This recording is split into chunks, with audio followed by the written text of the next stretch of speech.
تو جب ان کو آپ مغل اعظم کو وزیر اعظم بنا دیں تو تب تک علیم ٹھیک، اس کے بعد علیم غلط. ایک کیسا دورہ معیار ہے؟ ترجمان مسلم لیگ نون مریم اورنگزیب نے وفاقی وزیر اطلاعات فواد چودھری کی پریس کانفرنس پر رد عمل میں پریس کانفرنس کرتے ہوئے کہا کہ وزیر جھوٹ اور خرافات نے جھوٹوں سے بھرپور پریس کانفرنس کی ہے. جب کیبنٹ میٹنگ میں کام اور کارکردگی کچھ نہ ہو تو وزیر جھوٹ اور خرافات کو ہر روز جھوٹ ہی بولنا پڑتا ہے. ترجمان مسلم لیگ نون مریم اورنگزیب نے پریس کانفرنس میں کہا کہ وہ مطالبہ کرتی ہیں کہ نیب کو مطلوب ملزم عمران خان کو وزیر اعظم کے عہدے سے مستعفی ہو جانا چاہیے. نیب کو عمران خان کو ہیلی کاپٹر کیس میں بلانا چاہیے اور علیمہ باجی کیس میں گرفتار کرنا چاہیے جو عمران خان کی بے نامی دار ہیں. عمران خان کو 120 دن تک نیب کی حراست میں رہنا چاہیے، اس کے بعد کسی اور کا استعفیٰ مانگنا چاہیے. مریم اورنگزیب کا کہنا تھا کہ ترجمانوں اور چوروں کی بارات بھرتی کر لی گئی ہے کیونکہ مقصد زیادہ سے زیادہ جھوٹ بولنا ہے. اب ان ترجمانوں کے درمیان جھوٹ بولنے کا مقابلہ جاری ہے. مسلم لیگ نون کا کہنا تھا کہ جس تیزی سے حکومت کی زبان چلتی ہے اتنی ہی تیزی سے حکومت چلا کر دکھائیں. مریم اورنگزیب نے بھی کہا کہ نواز شریف آج اپنی مرضی سے کوٹ لکھپت جیل گئے ہیں. جس نواز شریف نے پاکستان کو ایٹمی قوت بنایا اور دہشت گردوں کی آنکھوں میں آنکھ ڈال کر مقابلہ کیا، وہ اس نالائق، نااہل اور جھوٹی حکومت سے علاج کی بھیک نہیں مانگیں گے. سچ یہ ہے کہ ترجمانوں کے پاس اپنی حکومت کی کارکردگی بتانے کے لیے کچھ نہیں ہے، اسی لیے صرف نواز شریف اور شہباز شریف پر سیاست کی جا رہی ہے.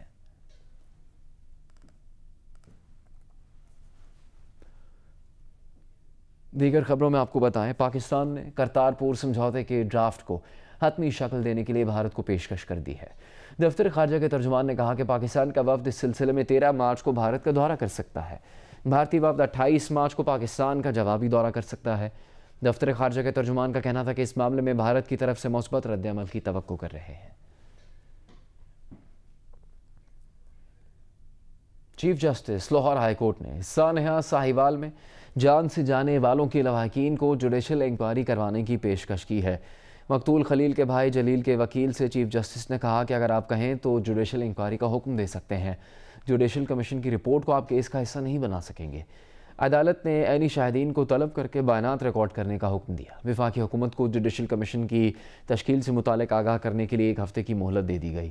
ایڈیشنل اٹارنی جنرل نے عدالت کو بتایا کہ متاثرہ فریقین نے وزیر اعظم سے جوڈیشل کمیشن بنانے کے لیے استدعا نہیں کی. سرکاری وکیل نے بتایا کہ ابھی تک چشمدید گواہ کا بیان ریکارڈ نہیں ہوا. عدالت نے اظہار برہمی کیا. جسٹس صداقت علی نے ریمارکس دیے کہ یہ ہوا میں لکھتے ہیں کہ سب کچھ ہو رہا ہے لیکن کاغذ میں ہوتا کچھ نہیں.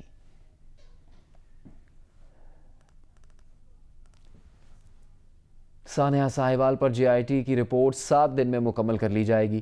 فائرنگ سے مارے جانے والے محمد خلیل کے بھائی نے JIT میں پیش ہو کر اپنا بیان ریکارڈ کروا دیا. جلیل کا کہنا ہے کہ حکومت پنجاب کی جانب سے گارنٹی دیے جانے پر JIT میں پیش ہوئے اور اپنا بیان ریکارڈ کروایا. اس سے پہلے جلیل کا کہنا تھا کہ حکومت پنجاب نے کہا ہے کہ JIT کی تحقیقات پر اطمینان نہیں ہوا تو جوڈیشل کمیشن بنا دیں گے.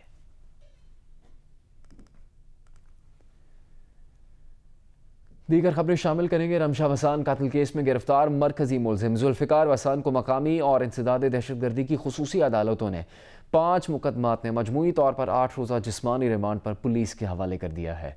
ASP عمران کے مطابق رمشا قتل کیس کے مرکزی ملزم ذوالفقار وسان کا کوٹ ڈیجی کے مقامی عدالت نے 3 روزہ جبکہ انسداد دہشت گردی کی خصوصی عدالت نے 4 مقدمات میں 5 روزہ جسمانی ریمانڈ منظور کیا. ملزم ذوالفقار وسان کے خلاف سنگین نوعیت کے 22 مقدمات درج ہیں.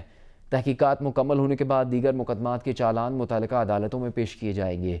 ASP کے مطابق ملزم ذوالفقار وسان نے اپنے 4 ساتھیوں کے ساتھ مل کر 1 فروری کو 15 سالہ رمشا وسان کو گولیاں مار کر قتل کر دیا تھا. Chairman NAB justice retired Javed Iqbal کی زیر صدارت اجلاس ہوا. جعلی اکاؤنٹس کیس میں سپریم کورٹ کے فیصلے پر غور کیا گیا. جعلی اکاؤنٹس کیس کی تحقیقات کے لیے کمبائنڈ انویسٹیگیشن ٹیم تشکیل دے دی گئی ہے. ٹیم کی سربراہی DG نیب راولپنڈی کریں گے. Chairman NAB combined investigation team کی براہ راست نگرانی کریں گے. نیب ترجمان کا کہنا ہے کہ جعلی اکاؤنٹس کیس پر قائم CIT نے کام شروع کر دیا ہے. ٹیمز نیب ہیڈ کوارٹرز اور کراچی پہنچ کر شواہد کی بنیاد پر بیانات ریکارڈ کریں گی. چیئرمین نیب نے سپریم کورٹ کے فیصلے پر مینوان عمل کرنے کی ہدایت کی ہے. نیب چیئرمین نے کہا کہ نیب قانون ٹھوس شواہد پر تحقیقات کو منطقی انجام تک پہنچانے پر یقین رکھتا ہے.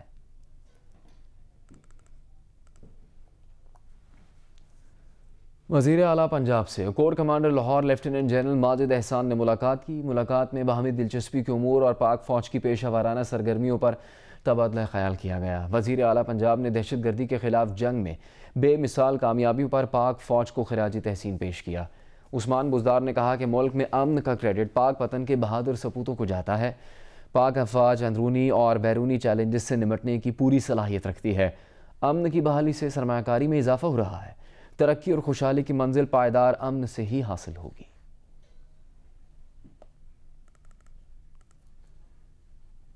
پاکستان نیوی کے تحت بحری مشقوں امن 2019 میں 46 ممالک حصہ لے رہے ہیں۔